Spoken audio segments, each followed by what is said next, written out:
dia, boa tarde, boa noite. Sou Leonardo Barreto, estou aqui em mais um episódio do Capital Político, acompanhado do meu amigo Nestor Rabelo.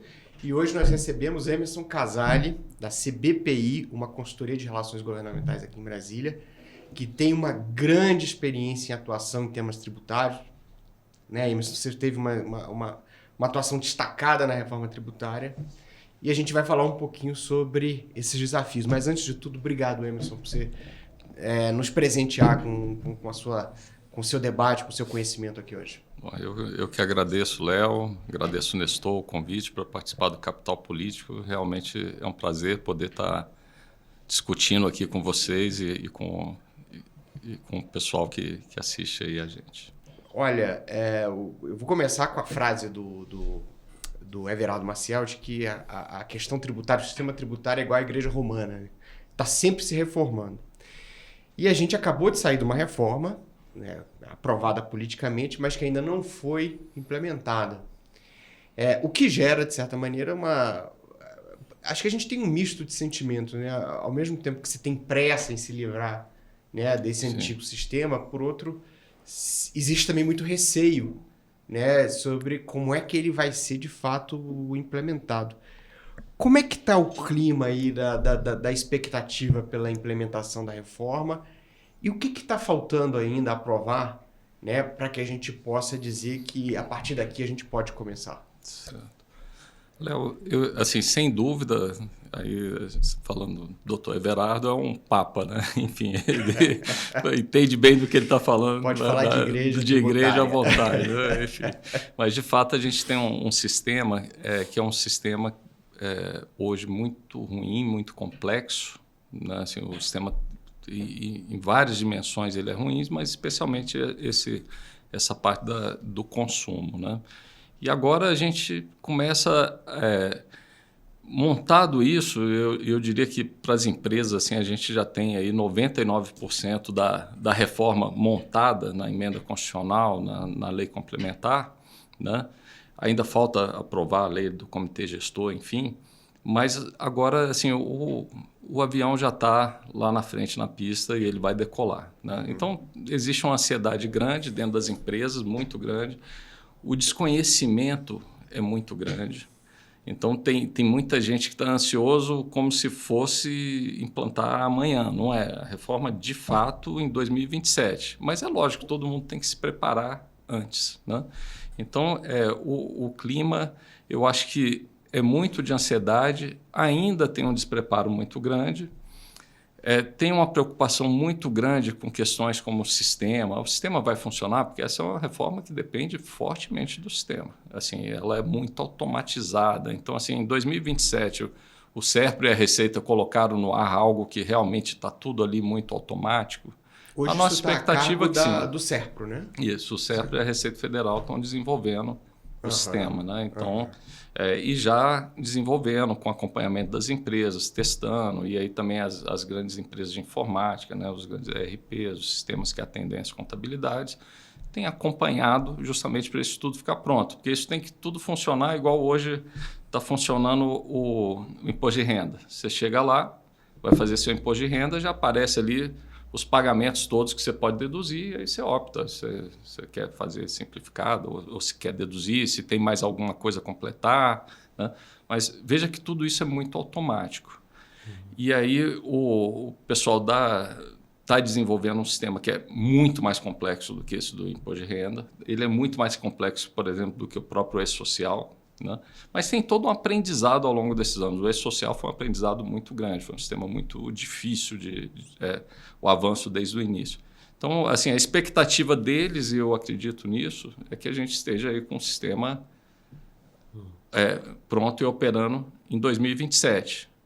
Para isso, assim, as empresas também vão ter que se capacitar ao longo do ano, vão ter que abrir muitas negociações com clientes e fornecedores, né? Ou seja, você vai ter uma mudança de preços relativos ali, tem todo um impacto na tributação de bens e serviços já em 2027, onde você tem ali uma reforma do PIS/COFINS, né? E também o IPI, 95% dos produtos passam a ter IPI zero. Então, aquilo tudo já mexe com preço. Tudo isso já começa a precisar ser negociado. Então, o clima assim, ainda é de muita ansiedade, sabe? Assim, e ainda um certo desconhecimento. O Emerson, quando a gente fala de reforma tributária, a gente fala de questões federativas, né? Repartição de impostos, a gente fala de uma questão distributiva, porque no final das contas você colocou todo mundo debaixo de uma mesma regra tributária, mas depois você escolheu, né, alguns setores que precisavam ter um regime especial, etc.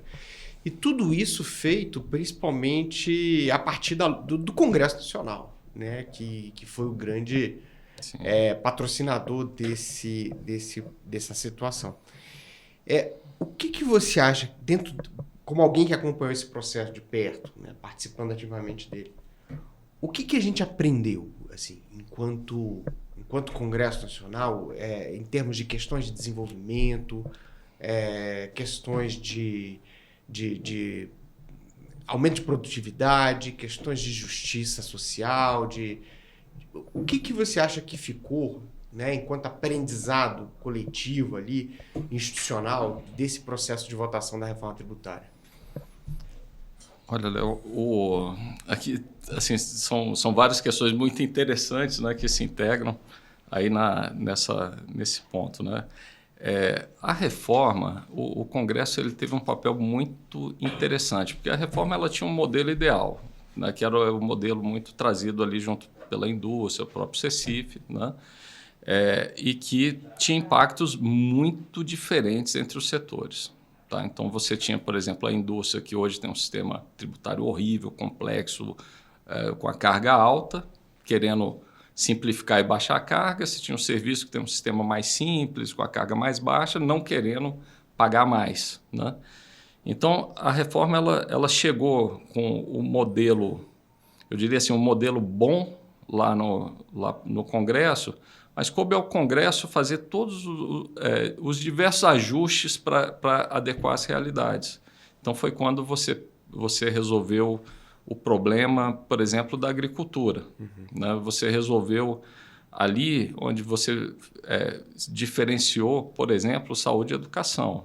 Ou seja, é a hora que você diz assim, olha, não faz sentido o par de sapato ter a mesma tributação ou o perfume ter a mesma tributação da escola.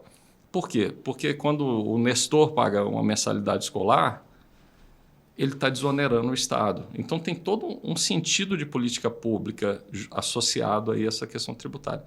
Então, o Congresso ele foi muito bem em fazer esses ajustes. Resolveu tudo? Não resolveu. Assim, mas assim, você teve, com esses ajustes, você realmente saiu com uma reforma tributária muito boa do outro lado.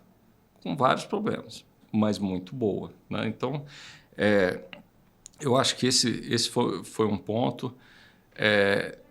Teve uma discussão muito da questão federativa, né? E, de fato, essa reforma ela acaba tomando dos estados um certo poder de usar a política tributária em qualquer sentido. Né? Ou seja, você cria uma regra única para o país inteiro, né? Praticamente. Então, mas isso para a economia, né, traz um ganho muito grande também. Então, assim, você tira o poder de dar incentivos fiscais e etc., enfim, de várias questões para os estados, mas você traz uma eficiência econômica gigantesca. Você sai de 27 ICMS, cada um com mais problema do que o outro, 5.000 legislações de ISS, que, enfim, nem sei se todos são. Tem município que nem a legislação de ISS é capaz de ter. Né? Um IPI complicado, um PIS/COFINS complicado, e vai para um sistema único que se aplica a todo mundo, com uma regra clara e uma regra economicamente inteligente, a do valor agregado. Né? Então, é isso. Você cede na questão distributiva, mas você ganha muito na eficiência, na questão distributiva, na questão federativa, mas ganha muito na eficiência. Né? Só concluindo, na questão distributiva, né, então a gente tem uma reforma também que ela nasce com uma preocupação de reduzir um pouco a carga para quem ganha menos. Então ela traz conceitos novos como o próprio cashback, enfim. E aí você está falando assim de 100 milhões de pessoas, 94 milhões de pessoas, metade da população brasileira, né, que vai, né, ter retorno de imposto. Então você começa a fazer uma justiça tributária ali ao longo do tempo, né? A gente só sai com a reforma mesmo em 2033, mas ela já começa a ter um efeito importante em 2027. Né? Na sua experiência, não dava para antecipar esses prazos? Ou isso é inevitável, tanto tempo assim de transição? Olha, isso foi pensado em função dos incentivos fiscais existentes. Né? Então, são contratos existentes, são situações, são investimentos que você fez acreditando numa regra. Né? Então, você acabou deixando ali uma transição de ICMS ali só em começo de 2029, etc. Né? Então, esse é um ponto para você ir adequando a questão das empresas, a realidade das empresas. Né? É lógico que o ideal seria simplificar tudo logo, mas se você tem uma empresa que, por exemplo, e vai ter caso, você sai de uma carga tributária de 10, 12 para 26,5%, você gostaria que ela começasse em 2050, né? Que a transição fosse a mais longa possível. Se é o contrário, você é uma empresa que tem uma carga tributária de 40%, 50% e tem calculado por fora, né, na parte de bens, enfim, outros, quanto mais cedo, melhor. Né? Você reduz a carga rápido e vai para um sistema eficiente rápido. Né? Enfim, eu acho que é um pedágio para sair de um sistema tão ruim quanto o que a gente tem hoje. Assim, tão ruim. E aí eu diria assim, quando se fala assim, a gente vai ter um litígio muito grande, não sei o quê, não sei o quê. Cara, é impressionante a simplificação. Assim, eu acho que vai cair, vai ter questões no início, vão ter questionamentos, mas assim, é muito grande. É tudo uma regra só, uma regra direta, mais simples. Mas uma regra só, mas tem exceção? Não tem? Não tem um diferenciado? Tem. Mas pega isso, é como se fosse assim, tá bom, tem 100 de exceções. Hoje a gente tem um sistema que é 100 mil de exceções, sabe? Então, assim, muito... Assim, o ganho é muito forte. Eu queria fazer, na verdade, duas perguntas numa, né? O Léo estava falando de todas essas questões que a discussão entrou, né? Questão distributiva, na questão federativa também.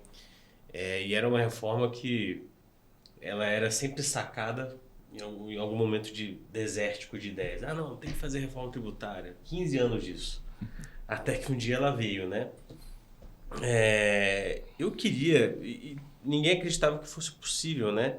Que você passasse por tantas discussões difíceis, mesmo no decorrer dela, né? Tinha muito aquele termômetro, vai, não vai, não, isso aí não vai ser aprovado, não, isso aí...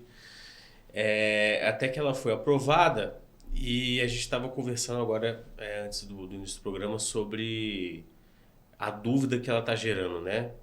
Tanto entre os empresários, os advogados, contadores, jornalistas, que eu me incluo nessa. E assim, qual que você diria, na visão sua, que teve muito perto dessa articulação, qual que é o desafio agora, passado isso? Eu não digo nem tanto da implementação, mas, por exemplo, o desafio agora para você educar as pessoas e também do comitê gestor, né? Do modelo que o Congresso tá discutindo e que vai ser aprovado, ele está realmente blindado de que os interesses federativos na distribuição dessa renda chegue no comitê gestor? Como é que isso está, assim? Aí, Nelson, eu acho assim, primeiro, as regras ali para o comitê gestor vão vir aí também com a lei complementar, as coisas são muito definidas, sabe? Então, assim, você não tem mais um papel ali de... Assim, é um órgão, ele tem importância, ele vai ter um papel, mas ele não tem um protagonismo tão grande no sentido de mudar as coisas. Então, ele é uma burocracia para executar, né? Exatamente. Então, assim, e com muito menos problemas para resolver. Tá? Então, assim, as regras já vão vir muito mais claras, né? Então, mais definidas. Né? Emerson, então, a fiscalização ainda é dos estados e dos municípios? A fiscalização vai ser... A ideia é que ela seja... As 3 esferas têm o poder de fiscalizar. Tá. Mas eu vou te dizer assim, o papel da própria fiscalização fica muito mais reduzido. Vai ser reduzido. Muito mais reduzido. Porque você tem um sistema muito automático. Você comprou... Na hora que você comprou esse copo aqui, você pagou, o imposto já foi. Assim, o Split Payment já manda o imposto da parte do Estado e município e da União. Né? E vai o dinheiro para o fabricante do copo. Inclusive, esse fabricante do copo aí vai pegar isso daqui, ele vai ver quanto ele tem de crédito, aí ele, dependendo lá no futuro, quando isso for mais automático ainda, então ele já antecipa o recebimento desses créditos pela média de crédito que ele normalmente tem. Então, é como se fosse assim, em vez de você comprou o copo a 100, aí tem mais 26,5, você pagou 26,5, você é o consumidor final. O custo do tributo ali é seu. Né? Iria 100 para quem te vendeu o copo. Tá? O que acontece? Se esse cara que te vendeu, ele tem já... sei lá, 16,5 de crédito de outras coisas que ele consumiu, né, para chegar ao copo, né? Você, praticamente, quando você pagar, vai só 10 para a Receita, porque a Receita já tem uma média dos últimos meses que sabe que ele tem 16,5. Então, ele recebe o 100 dele, mais os 16,5 de coisas de créditos, ou seja, impostos que ele já pagou quando ele comprou coisas. Então, assim, o sistema ele fica muito automático. Sabe? E assim, é muito mais difícil de você ter burla, sonegação. Enfim, ainda vai ter, mas a nossa tendência assim, com o Pix e tudo, assim, é você, de fato, ir para um sistema muito mais rígido. Agora, eu acho essa questão que você coloca interessante, né? Porque as pessoas até querem isso agora, né? É uma demanda de política pública, essa automatização, essa transparência e por aí vai. Agora, deixa eu te trazer uma coisa. Esse sistema, ele provavelmente tem um custo, né? Para funcionar. Esse custo do sistema tributário, ele já está equacionado? Ele está previsto? E isso eu quero emendar com uma pergunta assim. É claro que ninguém sabe ainda qual vai ser a alíquota, né? Você se imagina que ela vai ser de 26%, mas o pessoal ainda não tem essa convicção. Sim. Dentro da perspectiva de obter uma neutralidade. Que tipo de conversa ainda falta fazer para a gente ter uma perspectiva mais clara do quanto vai custar, de fato, essa reforma tributária para as pessoas e para as empresas? Tá. Eu diria o seguinte, eu acho para pessoas, para a empresa e para o governo e etc., para o governo é peanuts, assim, perto do que a gente está falando. Ele vai reduzir o custo da máquina.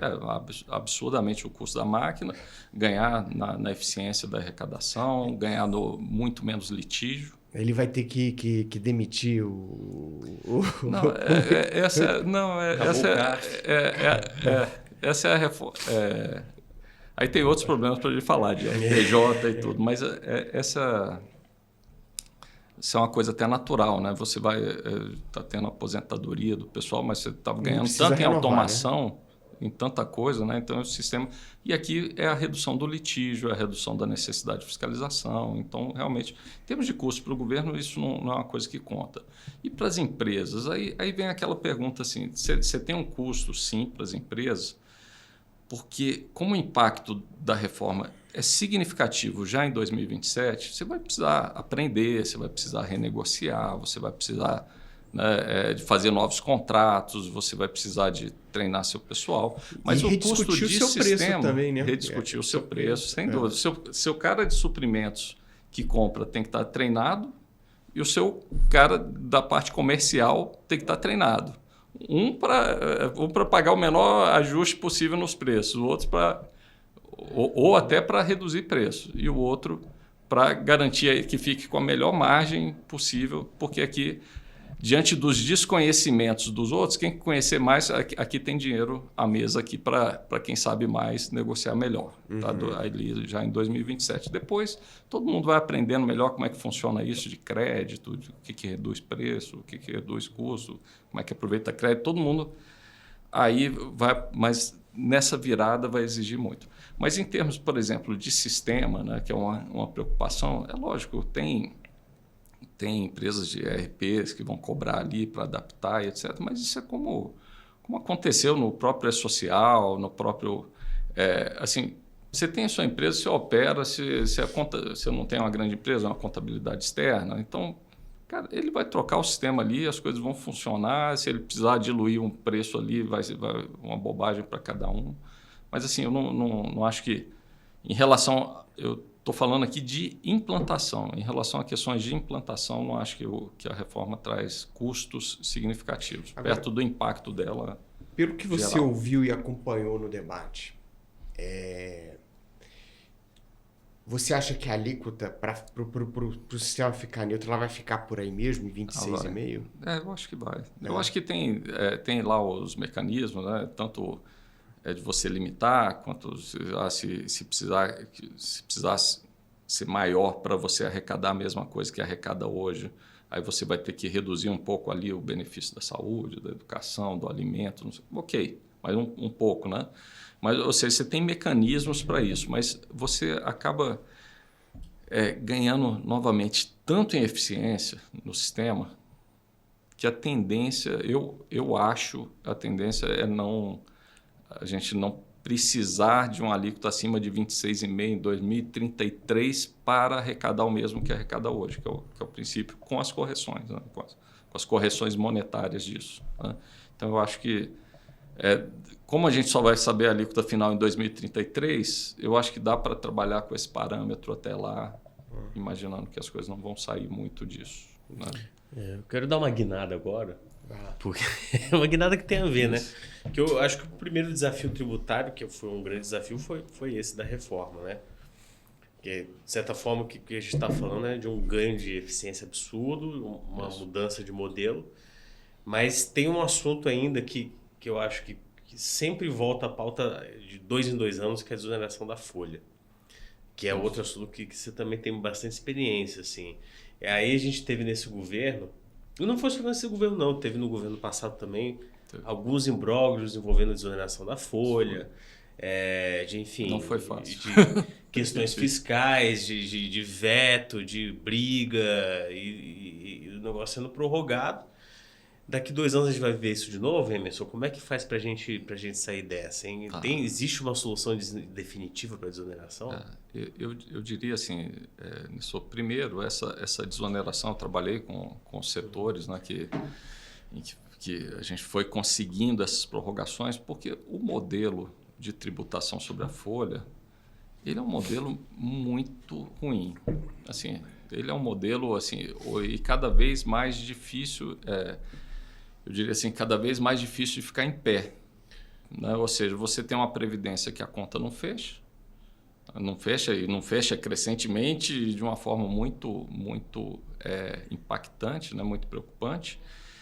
E na hora que você onera a folha de pagamento e do outro lado você tem um MEI, você tem a opção de um PJ e você tem ainda automação e etc., o trabalhador formal fica muito caro. Você coloca ali de largada 20 a 20% de contribuição previdenciária, mais quase 10%, ali uns 10% de outros custos. E aquele trabalhador, dependendo, se ele está ali, ele ainda paga até 27,5% de imposto de renda. Né? Fora a parte que é descontada do trabalhador do INSS. Imagina assim, aí você vai competir com um trabalhador... PJ, assim, um nível de tributação baixíssimo e que com a reforma você ainda pega essa tributação baixíssimo, não, eu diria assim, depende do PJ, mas vamos dizer que nele tem ali PIS/COFINS e ISS 6%. Tá? Isso daqui agora vai até virar crédito, então é como se isso daqui deixasse de ser um custo para quem contratar ele. Então fica até mais barato a pejotização, entendeu? Então você... Dito tudo isso, né, então esse modelo sobre a folha, ele não fica em pé. É o que a gente diz assim, é como se fosse um trabalhador tendo que correr com um saco de 30 quilos nas costas contra um robô que, antes da reforma, ainda tinha um conjunto de impostos ali para você comprar o robô, alguma coisa você aproveitava de crédito, outra não. Agora não, agora é como se você comprasse esse robô a imposto zero, porque todo o imposto que tem ali vira crédito para você pagar o seu imposto. Então, é inviável, é inviável. Dito isso, Nessor, a gente lutou muito, porque a gente acredita muito que para a redução da necessidade de pejotização e toda a insegurança que ela cria, para a redução da informalidade das pessoas que ganham menos, né, ou ter que estar no próprio MEI, devendo muitas vezes estar num contrato formal. Aqui, a gente acredita que o ideal, de fato, é você desonerar a folha, tá? Completamente como esses setores tinham, e aí você tributa na receita dos setores. Era assim que ainda funciona esses setores, né?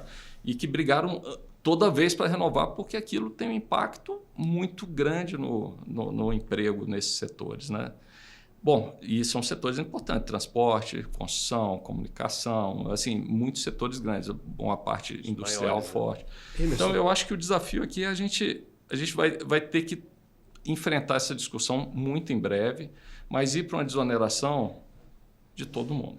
Isso que eu ia perguntar. Você tem uma conta, por exemplo, se você aplicasse esse modelo dos 17 setores em toda a economia, tá. O quanto que faltaria para empatar o que se arrecada hoje? Tá, a gente tem essa conta, porque o que aconteceu?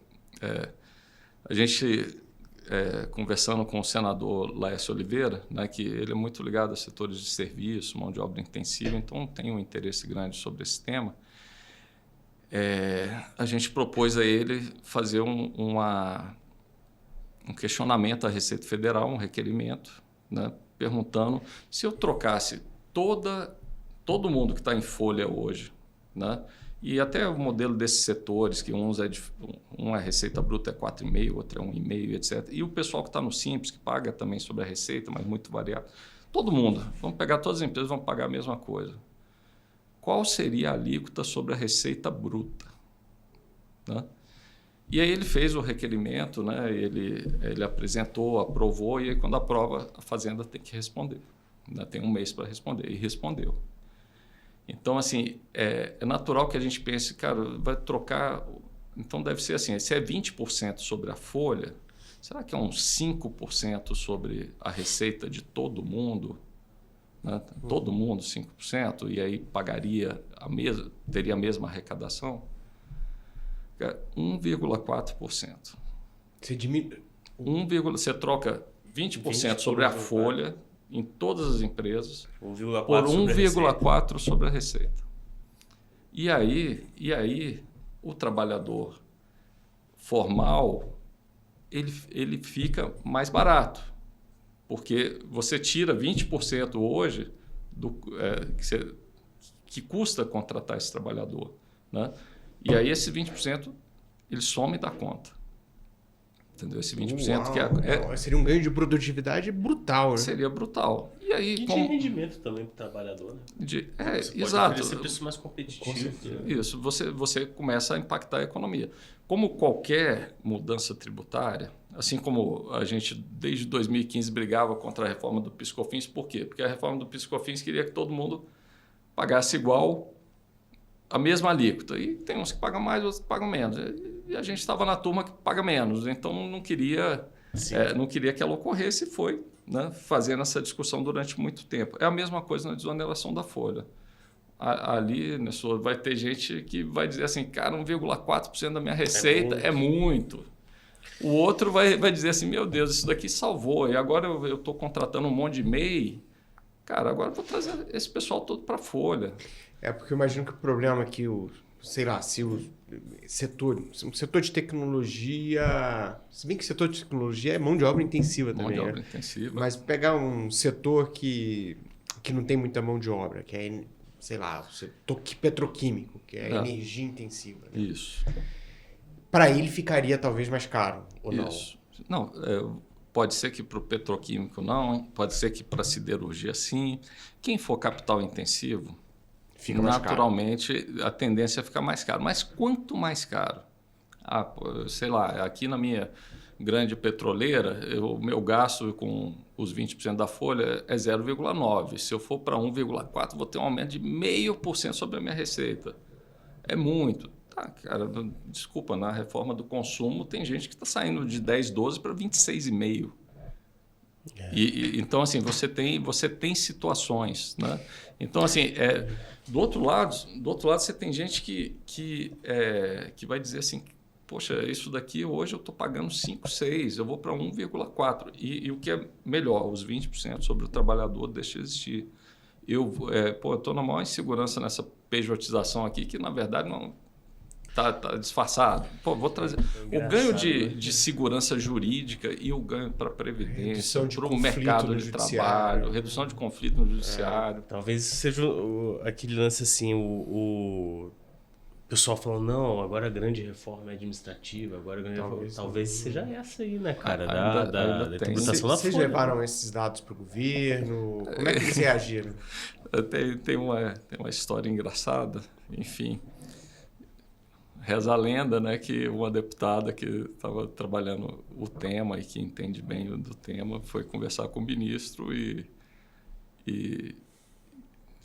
reza a lenda, e que ela teria defendido isso, que seria bom, que fosse bom para todo mundo, né? E ele falou que se trocasse e disse qual era o número, né? E o ministro disse, não, se fosse esse número, aí, assim, eu não sei qual foi a palavra que usou, deixou de usar, mas do tipo assim, aí até eu apoio. E teria perguntado à assessoria, a assessoria confirmado que, de fato, o número é esse, né? Então, assim, eu acho, Nessor, que essa é uma reforma importantíssima. A gente está discutindo pejotização no STF, a gente está discutindo uma transformação gigante no mercado de trabalho com a IA. Né? Assim, você está... É um momento, uma previdência que vai colapsar daqui a pouco de novo. Vai colapsar muito rápido.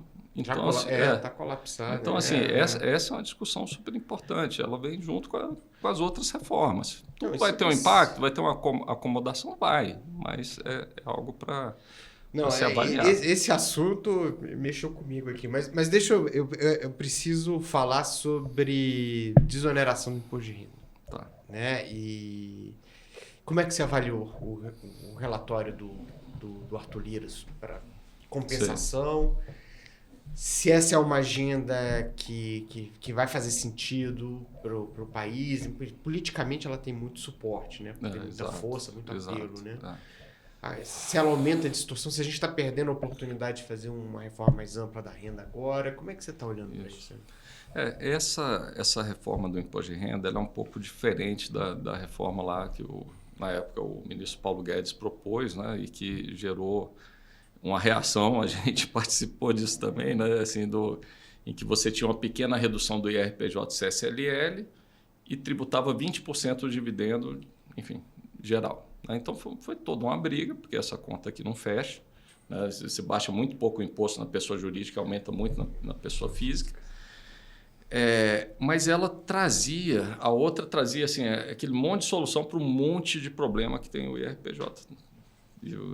Principalmente o IRPJ CSLL, tá?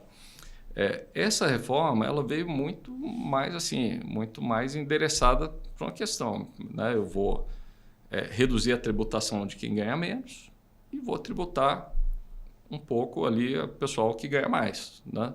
Então, o relatório do Arthur Lira, o primeiro relatório, ele trouxe até algumas mudanças, mas ele acabou voltando atrás em coisas assim bem importantes em relação a essa questão da tributação do dividendo, né? Então você como é que se diz? Você tem uma proposta muito próxima do que o governo mandou mesmo, tá? É uma reforma que não, eu diria assim, tem um impacto, tributar 10% do dividendo? Tem, mas assim, sempre teve endereçado uma tributação maior, né? Sempre teve endereçado uma tributação de 15%, tá tudo bem, com alguma redução lá no IRPJ, de 20%. Então, assim, Esse 10% vai pesar para alguns? Vai. Tá? Ela atinge, principalmente, eu diria assim, profissionais liberais de alto valor agregado. Tá? Então, esse é um público que é atingido, mesmo se estiver no simples, mesmo se estiver no, como é que se diz? No lucro presumido. Tá? E ela atinge também muito quem tem incentivo fiscal de IRPJ e CSLL. Né? Então, porque por conta do redutor que tem lá, né? Então, 34, mas eu tenho um conjunto de incentivos aqui que eu pago 20. Tá? Você tem um conjunto de incentivos que paga 20, então, na hora que você distribuir seu dividendo, você paga 10. Você tem um pouco? Então tá, vamos fazer essa conta aqui do redutor, você vai pagar 6, vai pagar 5. Estou falando aqui quem ganha acima de 1.200.000 ano, né? 1.200.000 anos, que é a base para o 10%. Né? Aí tem uma base menor para trás. Então, acaba atingindo. E é interessante, porque ela acaba atingindo também muita coisa que tem incentivo fiscal de RPJ e CSLL. Então, você diz assim, e a Lei Rouanet? Então, aí e a Lei Rouanet? Pois, mas a gente não tinha pensado nisso. Pois e a Lei Rouanet? Enfim.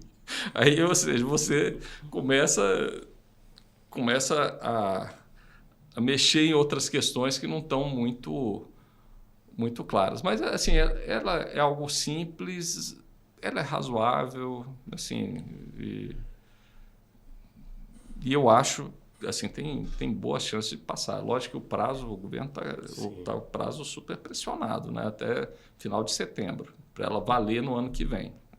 Então, isso vai tudo de uma briga política ali, que a gente sabe como é o Congresso, com todas as forças que estão ali para ver se isso vai ser aprovado ou não. Porque se quiser, a gente sabe, aprova num dia nas duas casas e sanciona, enfim, a gente sabe como tem sido a dinâmica, às vezes, dependendo digamos assim, da confluência aí de vontades. Né? Exatamente.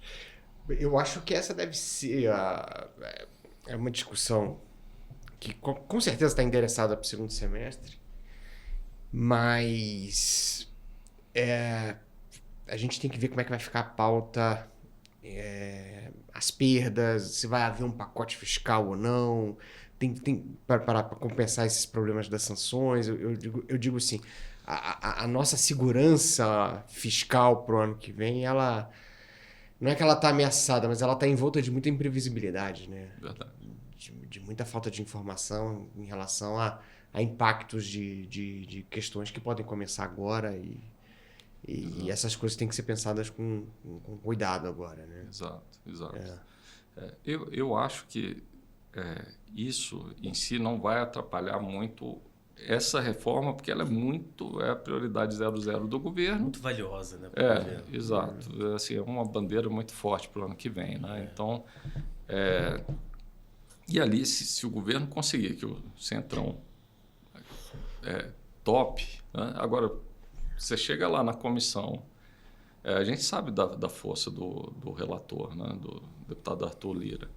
Você chega na comissão e aprova o texto por unanimidade, sem nenhum tipo de questionamento, como coisa que a gente colocou aqui, e aí, pensou na Lei Rouanet? Não, esqueci. Assim, e os incentivos fiscais de não sei o quê? Não tinha nem lembrado que isso existia. Não teve nada disso. Essa foi uma crítica muito, muito premente, né, de quem quis se envolver nessa discussão, porque não teve, né? Exatamente. Não teve.